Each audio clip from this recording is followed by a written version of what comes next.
Welcome to Streams of Income, hosted by best-selling author and entrepreneur Dr. David Powers, where we discuss streams of income, passive income, residual income, and even why there are dinosaurs and zombies in this intro.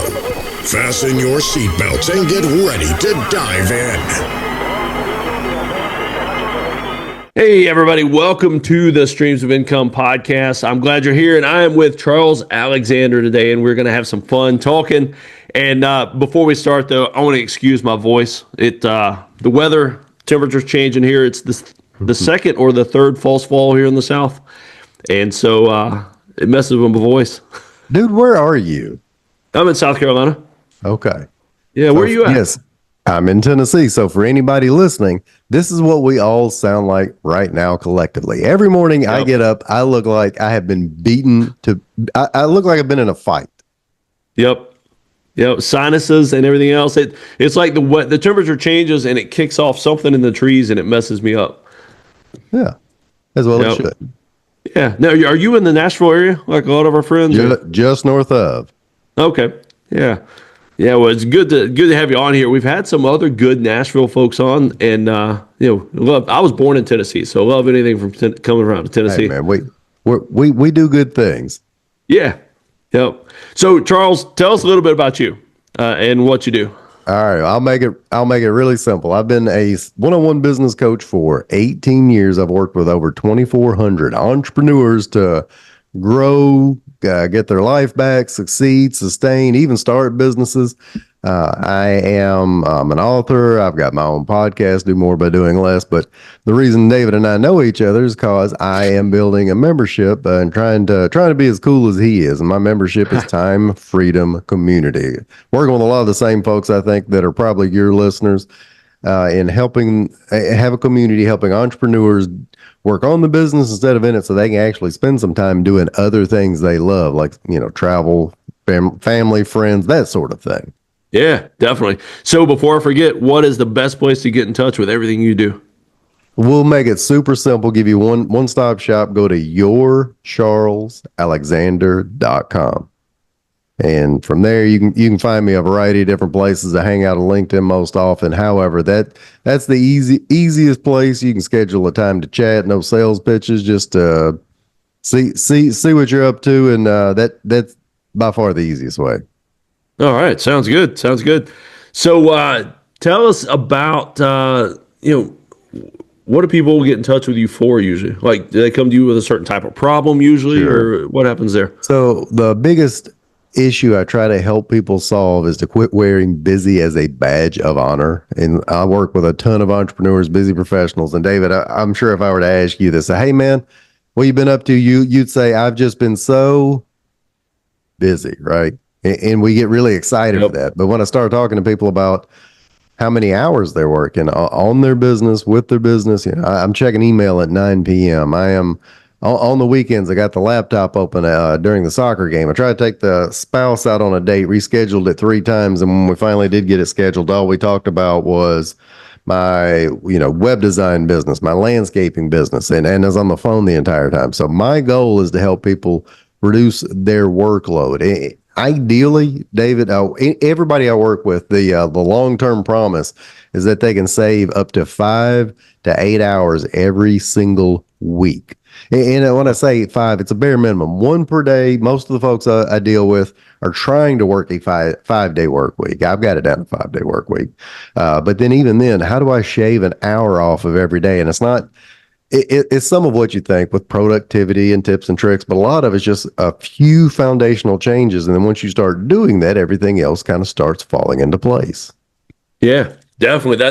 5 to 8 hours, that's a full work day every week. Dude, and I'm telling you, and sometimes when I ask people, what would you do? So let's back up. The first question I always ask, and I had to learn how to do this the hard way, man. My God, I know everybody's got their entrepreneurial journey, and here's the moment that changed everything. But look, I'll make it short and sweet. Like during COVID, while we were in lockdown and I'm at home trying to help entrepreneurs figure out how to, if they can open, when they can open, how do they keep their employees, all this SBA loan nonsense. We also became homeschool parents. And if you're already a homeschool parent, you think that's nothing. But for us who aren't, we were totally unprepared. And I remember one specific day, dude, I'm sitting there, I'm locked in, I'm laser focused. I got my checklist, and one by one, the kids start knocking on the door. The oldest one is like crying because she can't figure out this thing called Google Classroom. I had never heard of Google Classroom, so we got her logged in, shut the door. And then the next one comes in. Her iPad won't work. David, her iPad won't work because the damn thing's dead because you hadn't had it plugged in. So we plug it in. Now it works. And then finally, my first grader walks in and he says, Daddy, what's Zoom? I'm like, I don't know why you need to know what Zoom is. So I logged him in. The funniest thing I've ever seen in my life is 20 first graders on Zoom for the first time. Dude, all you see was like the tops of kids' heads and leaned over here. You got the dog. Either way, I shut the door, lock it. Nobody else can interrupt me. And I spent all day on this checklist, and I bounced from LinkedIn to the SBA site to a video I just saw somewhere to a text message back to LinkedIn. Dude, as soon as I would start working on something, I didn't need the kids to interrupt me. You know who the best person was at interrupting me? Probably you. Yep. All day, man. I was great at it. Yeah. And I was also reading Deep Work by Cal Newport at the same time. Highly recommend. I was rereading. I was writing all in the margins, and I realized everything I'd ever taught about time management was completely backwards. All of that to say, the thing that I tell people, before you do anything else, you got to sit down and set some goals. And I don't mean I'm not telling you to set a big monetary goal. Like, what do you want your week to look like? Like, seriously, what days do you want to work in your business? And what do you want to do with the time that you're not in the business? Now, if your immediate answer is, David, I just love what I do, and I just love working all the time, and me and the business are one and the same, then this ain't for you. I'm not working with that person. I get it. We all love what we do. We all see it as a mission. We've all rationalized how we're changing the world. Great. But I have a family to raise. They're 16, 14, and 12. I have a wife. I want to see them. What do you want that work week to look like? And then that other important thing is, if you have some additional free time, what would you do with it? So let me ask you, Dr. David Powers, if I were to let you make a list, ask you to make a list and tell you I freed up 5 hours, 8 hours, what would you do with that time? Man, I'd be outside hiking, biking, something like that. And that is a surprisingly, I don't know if that's a Southern answer or what, but that's always at the top. I want to go hiking. And I think from what little bit you and I got to know each other, you probably do go hiking. I think most people just like the idea of hiking, but that's the point, right? I want to go buy some Timberlands and get the cargo shorts and the little funny little backpack that's got the straw out of my mouth, right? Oh, man, I hate those. Dude, that looks terrible. Whatever. But, I get people that want to exercise, see friends, volunteer, do more at the church, spend time with family. I have people that just say sleep. I want to do this 8-hour sleep thing I've heard so much of. So either way, once you start making those tangible, like really tangible, then the rest of it can start coming into place. But if we don't have the answer to that, dude, I'm telling you, I have helped people create a 4-day work week. Like, they don't work on Fridays. And then I made the mistake of not staying on top of them. And then I would follow up 3 or 4 months later. And you know what they did? They backfilled it with more stuff to do because they didn't have this list. They didn't know what to do with their free time. So either way, you asked, well, kind of who I'm helping, why I'm helping, how. That's, if you can start answering some of those questions, then I can start teaching people how to save 5, 6, 7, 8 hours a week. Yeah. Yep. That sounds pretty good. I mean, because I've kind of built a life like that where I've got certain non-negotiables that I put in my schedule. Like we homeschool too. I'm a homeschool dad of 5, and but we did it from day one, so it's probably easier. You knew a Google Classroom was, yeah. Oh man, yeah. But we have an adventure day once a week, and so at least half the day we're at the lake because it's warm right now. Like this morning, we went rafting, and or we go biking or go bowling, whatever. And certain things like that go into my schedule that transcend work. Yeah, and that makes a huge difference for you, and that's your priority. So one of the next steps I do when I try to help somebody figure out how to find that 5 hours or 8 hours, the first thing you got to do is figure out where their time is currently being spent. And most folks don't have a clue. So you and I had talked about Dave Ramsey before we hopped on here. That's always like the first thing, isn't it? Because they, and Dave, after whatever's now 25, 30 years, you can hear the frustration in his voice when the caller rings in and says, well, Dave, now here, we want to take credit cards. We're going to pay off the other credit cards, and then we're going to refinance. And he loses his mind. Then he always has to take them through the baby steps. One of those baby steps is a budget. Every dollar has a purpose, right? But to me, every minute and every hour has a purpose. So I help folks. I've got some, if you'll reach out to me directly, folks, I've got some spreadsheets, and I know spreadsheets are boring, but whatever tool you want to use, Clockify, Toggle, or even write it down. If you'll start tracking for a few days, I got one client right now that's working on this, and she said it's been a huge eye opener. Track what you're doing every day for a few days in a row. And then you'll start to really clearly see where your time is going. Another really easy tool, David, is on the little magic pocket tool we all have. Is I generally will ask people to share their screen time with me, and it's funny. People like turn into teenagers; they don't want any part of it. But when people are telling you they don't have time, it's not Gen Z, it's not the kids. I'm telling you, dude, Gen Xers and Boomers. Man, we're on this thing 5, 6, 7 hours a day. Oh, yeah. It's bad. You know what I found with boomers more and more is they'll say they're not on the phone that much, but when they go to the bathroom, their bathroom stops have doubled and tripled and quadrupled because they just sit there in their own filth, just playing on the phone. Dude, sorry, folks, I'm going to do this quick side story. Terrible story, too. A few years back, my wife had a friend of hers pass away. She was only like mid-40s, and it was terrible. And we were all at the funeral home, and I remember going in the bathroom. And it was right before the funeral started, and a boomer. And I say boomer, he's an older fella. He looked like he had a Bible under his arm. He was ready for the funeral. And he comes in, and in the other hand, he's got his phone. I don't even know. He's standing next to the urinal. I have no idea how he's Houdini'd his way through this. Walks straight out, doesn't wash his hands, never takes his eyes off the phone. And I go back in, and I'm going to go tell my wife, like, oh, you ain't gonna believe what happened.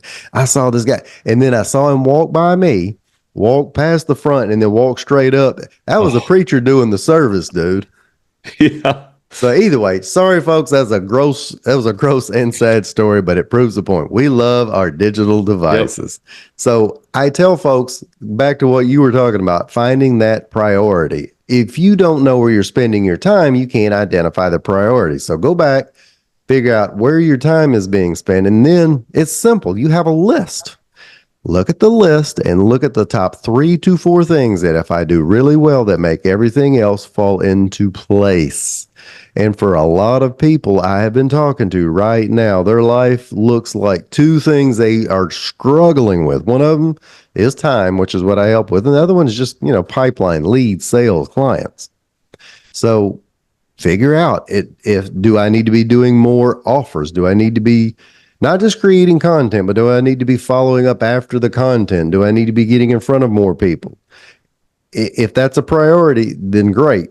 We have to identify it. And then, a few other things that we need to do, but then that leaves, a list of probably other 30 or 40 things we're trying to accomplish in a day. But if we know what the priorities are, well, then we can put them on the calendar at the time that best matches our energy to accomplish those. Yeah. Hey, have you ever read the book, The One Thing? I have read the book, Gary Keller, correct? Yeah. Yep. Dude, yeah. Thank you for bringing that because nobody has the one thing. Everybody has the 50 thing, but that's right. You identify that one thing that if I do it, that make not to take you to church here, but when in the New Testament, when the Pharisees are trying to trick Jesus, they say, well, which of the commandments are the most important? And they don't really care. They just know whatever one he says, and they can say, well, he doesn't believe in the other ones. But he dumbed it down and said, don't put any other God before me and love your neighbor as yourself. Well, if you do that, you're not going to lie, cheat, steal, covet thy neighbor's oxen. All of that goes out the window. Yep. So anyways, but find out what the priorities are. Put them on and it's important that you put them on the calendar and actually follow through with it and do them when you do it when you have the energy to do that task. And I mentioned that without really going into detail. When is your best energy of the day, David? Me, between 2 and 4. Okay, perfect.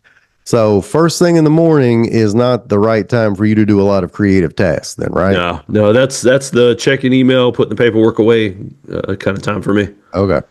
So if your peak energy is at 2 to 4, which by the way, I'll go ahead and tell you that makes you a unicorn, because most folks about 2 o'clock are hitting crash mode. And that's, but that's why it's important that you know, kind of, your own personality.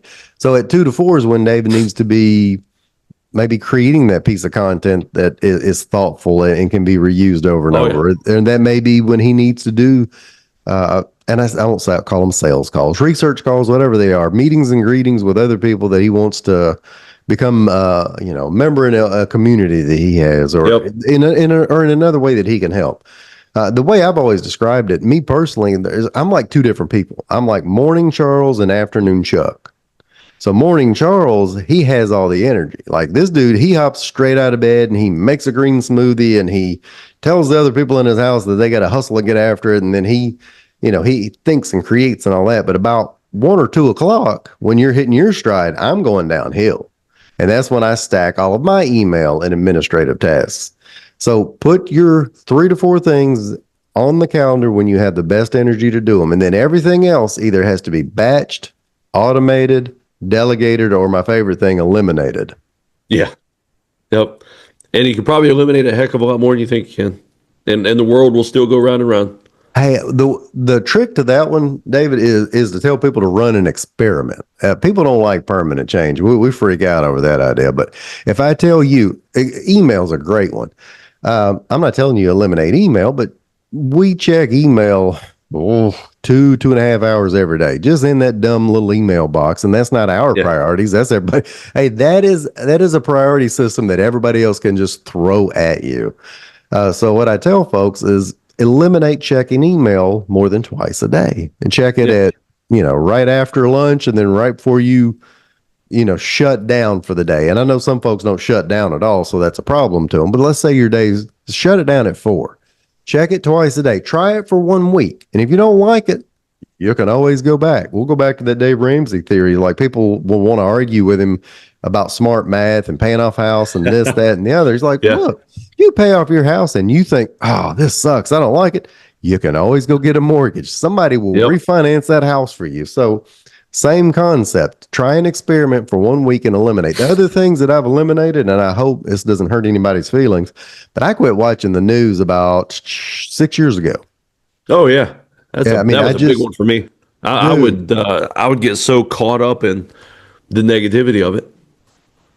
Well, just the amount of information that we take in. I mean, we are inundated with thousands and thousands and thousands of bits of information that our brains, even though our brains are, more powerful than any complete blah, blah, blah, blah, blah, but we weren't designed to take in this much information. And I know people, they wake up, the news is on, they get in the car, they turn the news on, they, their phone is up, notification. And me eliminating the news does not mean I don't know what's happening in the world, because if it is important enough, it finds its way to me. I know Cracker Barrel changed his logo and reverted back already.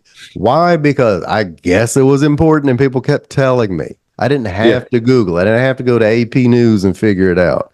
So that's another one. Experiment by turning the news off for a week, and limit.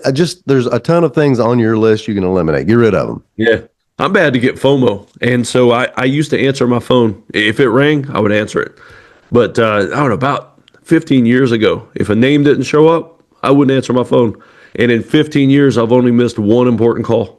All the rest of them I could call back or they would text me. Yeah. And that model, that is called the any benefit model, is when somebody will use that one missed call as an excuse to never do it again, because they'll have a story about, I missed this one call, and this one call could have, whatever yours was, it was a customer, a medical event, a death in the family, whatever it was. And what we don't understand is the trade-off. So for you choosing not to pick up the phone when you saw that it was an unknown number, you have probably saved, not just hours, but days and weeks, Yeah. maybe even months of your life. I tell you what, I'll go back and give people this kind of analogy, or not analogy, this little bit of math that I did. So the average person is on their phone 5 hours a day. If you got it down to 2, which quite frankly that's the length of a movie. You know what I'm saying? Yeah. Like it's not even an Adam Sandler movie. That's a long movie. If you eliminated 3 hours, the math says that you would gain 2 months back every year. Wow. That's assuming you sleep 8 hours a day, which means every 6 years, and we've had phones about 12 years, I think. Every 6 years, that's 1 whole year. So 2 years since the space phones have been here, we've been doing.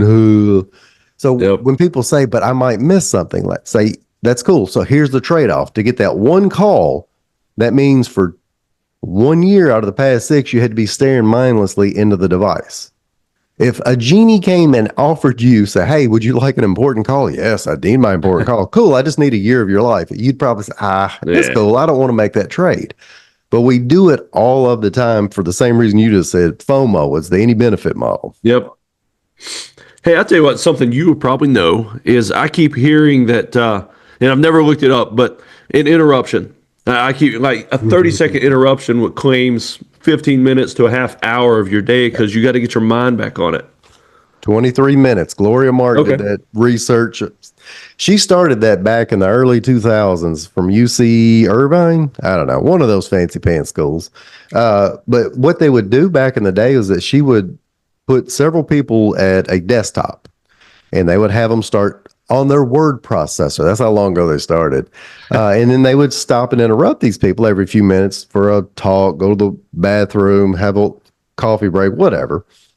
And then they would study them to see how long it took them to regain their focus.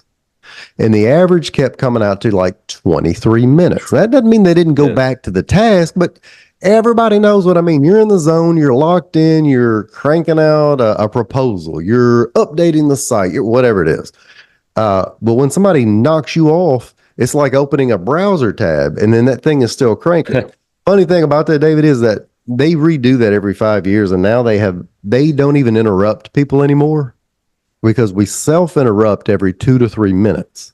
Like when I start working on a PowerPoint slide and I'm going to do a presentation, I'll get about 3 minutes into it, and then my anxious brain says, ooh, I bet somebody DM'd you over on Facebook. You should go check it real quick. Or there's always a little interruption we give ourselves because we get uncomfortable working on one thing too long because we have no dopamine discipline. We're looking for that next hit, that red box with a white letter or white number that can let us go do something else that gives us that quick fix. But either way, dude, I'm telling you that, and I've had people kind of scoff at like, I just go right back to work. It doesn't bother me.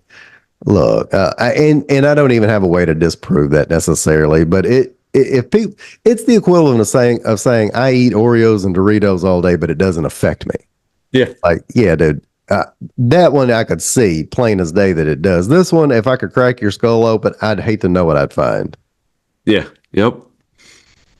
But one other thing, and I won't keep you too long here, folks. I know I've probably already taken up too much of your time with the length, with how long you're listening to me. Like people have already started. I got a quick joke for you on that one. I was preaching a sermon one time on, and the guy didn't know this was my topic, but I was guest preaching, and he stood up and talked for like a half an hour, introducing me and talking about just stuff during the week. Yeah. I stand up and he turned beet red when I said, today I'm talking about time management for Christians. That's awesome. It was a perfect intro. All right. So I interrupted you though. You go ahead. No, dude, that's fine. What I was going to say is to leave you with something that is kind of and the term cheat code's gotten overused. I used to love the term cheat code, but batching stuff together, batching like items together has, out of all the things I've ever worked on with any of my clients, and it was one I never would have thought of, but that's like the top thing that people tell me that they learn that they still use is batching like tasks together. So if you were to pull somebody from the corporate 8 to 5 world, where they have an office and they're sending email all day, their schedule if you look at their calendar, is every 15 minutes there's a block, right? And every 15 minutes is probably something different. We'll have a sales meeting. We'll check our email. We'll check our voicemail. We'll work on the Smith project, whatever that means. And then it just da da da da da da. And anytime somebody else comes in through email, usually, and they say, I've got something new to do, you just look at your calendar, and whatever's the empty block, you take it and you drag it there. So all day long, you're doing this thing, random thing, random thing, random thing. And when I talk to people about it, they justify it and say, well, it just gives me a little variety of the day, which in theory, I do understand. However, think about if you were to clean your house. And we go through this quite a bit with a messy house of teenagers.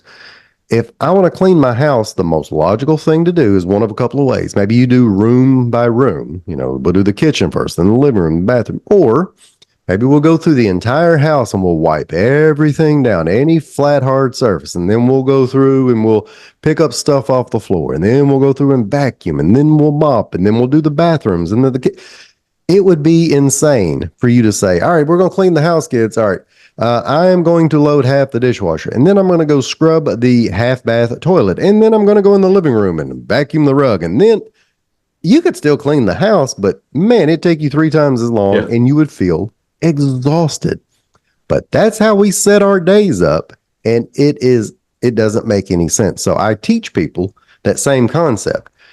Your creative task for me in the morning, for you they're at 2:00. That's when you should be batch out several of these same things together. So for me, Wednesday, Thursday afternoons are research calls, sales calls, podcast interviews. And that's the time where I'm on doing that. And then I have time blocked off for creative projects, time blocked off for administrative projects, update the spreadsheet, review the CRM. If you think about it, this is exactly the same way that athletes work, right? They've got game day, they've got practice day, and then they got a rest day. Or even a school teacher, man. They got their teaching periods. They have planning periods. They have grading periods. Ideally, a preacher would do this. A preacher would have, planning/prayer period, preaching, and then, blocks of time to meet and greet and do whatever. Unfortunately, they don't ever look like that. They look like the first one I said, where they're working 18-hour days and pulled in 15 different directions. But that's bless their heart. That's a different topic for a different day. But I'm telling you, if you can figure a little bit out of batching, man, that makes your week so much more fluid because you're not task switching. And when you task switch, how long does it take you to get back to the original point? 23 minutes. 23 minutes. Yep. And you're interrupting yourself every 3 to 4. We can't do that. So you got to block off and do the light tasks together. I like it. Hey, I tell you what, as we wrap up, one thing I like to ask everybody is if you could recommend 3 resources, books, podcasts, whatever, that somebody could partake that would change their life. And it doesn't have to be just on your topic, but just like your personal favorite 3 resources. All right. So I've already mentioned one, Deep Work by Cal Newport. Yep. I've not read that book. You highly recommend that one? Dude, I've read it, and reread it. Yeah. All right. I may have to batch that one in. Another one is 4,000 Weeks. Oh, and I can't remember the author, and I've listened to it a couple of times. 4,000 Weeks. Yes. Is that a person's life? Is that what that's? Well, yeah. Sorry. Yes. That's how long we get. We get 4,000 weeks, and that's it. And I say that's it. That's roughly an 80-year-old. But that talks a lot about taking yourself out of being on autopilot, which is where we spend a lot of our time, and then the whole thing flies by us. Yeah. And then I know this is very self-serving, but I'm telling you, dude, if you can get anybody to contact me, I've got 2 or 3 different types of spreadsheets that you can use to kind of start tracking your time. Some are more detailed than others. I'm telling you, and I'm saying that like that's mine. It's not an original concept to write down where your time is going. Yeah. I've tested and retested. I've got a couple I really like. If anybody wants to reach out and contact me personally, I would be happy to send it to them scot-free, no opt-in, no sales pitches, but it works. Yeah. All right. Top three resources. And of course, on top of all that, the Bible. But that's the obvious God answer.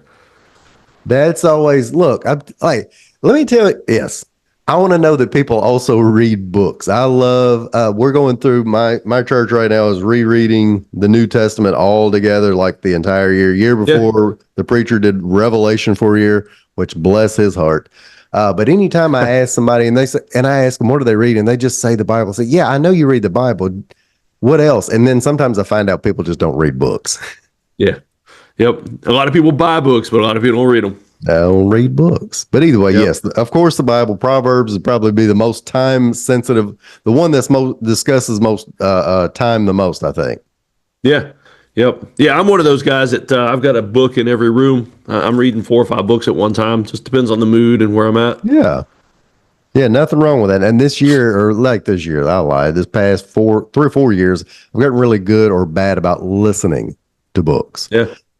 Because the time I used to dedicate to reading has been replaced with journaling, because apparently I've got a junk drawer full of nonsense in my head and journaling gets it out of there. Yeah. Yep.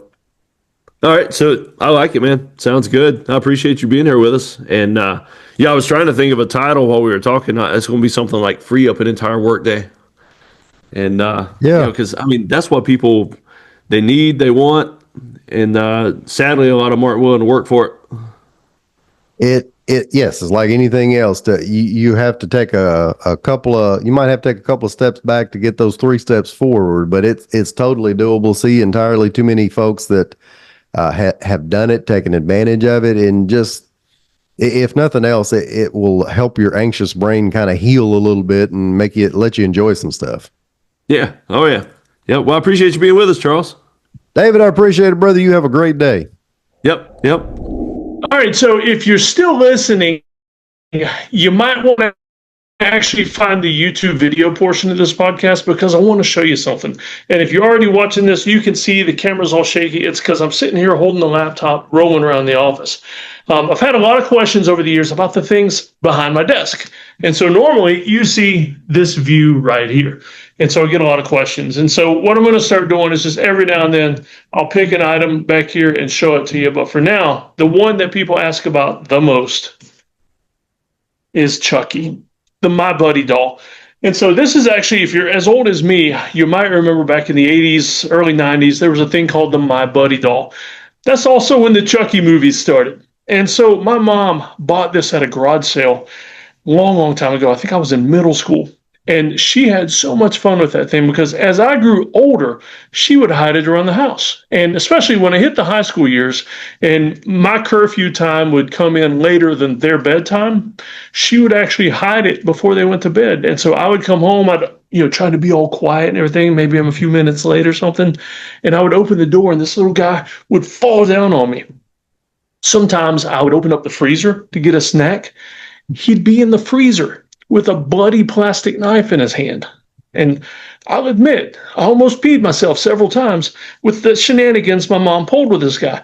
One time, I went on a long trip. I think it was when I went to Alaska. I lived out of my car for a few months, drove up to Alaska. My mom took him and went all around town and got pictures of him doing all kinds of stuff. She went to the Harley Davidson dealership, and I've got a photo of him on a motorcycle. I've got a photo of him with a Hooters waitress. It's pretty cool. This was so long ago, though, actually, like pictures in my hand, you actually have them developed. And so it's pretty cool. The interesting thing, though, this outfit, it's got the Powers name tape on it and U.S. Army and all that. This outfit I actually wore when I was that size. So that's pretty cool, too. He's absconded with one of my baby outfits. And so I continued the tradition. For many years, when I worked the ambulance service, I would hide this guy all over the ambulance station and scare my coworkers half to death.